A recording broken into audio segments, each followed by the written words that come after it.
Hello, Casey for interwebkaiju here. Happy Halloween from the beach. This is my costume. This is Frankenstein Conquers the World.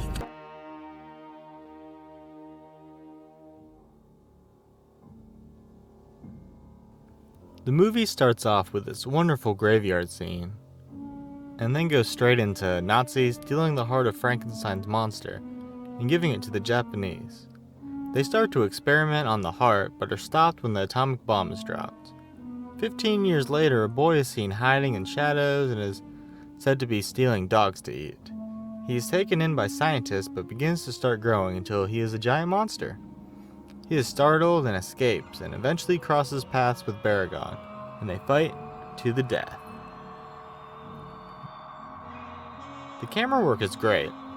The miniatures are good. I like the soundtrack. The lighting is really well done.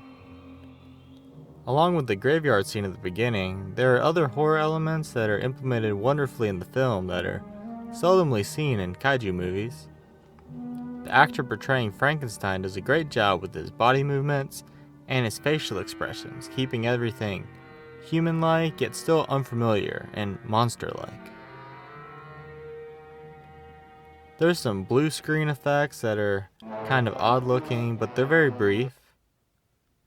While most everything looks great, this severed hand is pretty lackluster, and the spoor is of an extreme lack of quality compared to the rest of the film. There is sort of a King Kong-esque connection between Frankenstein and the main female character. And I don't know, it's just kind of an overused monster movie characteristic.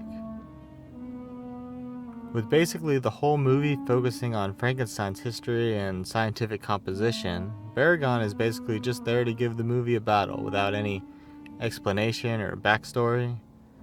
This may be the only time I'll say this about a giant monster movie, but the end fight goes on for a little bit too long, even with some good acrobats thrown in between all the digging and grappling. This is a good movie. Highly recommend it. And if the movie you would like me to review, leave a comment below.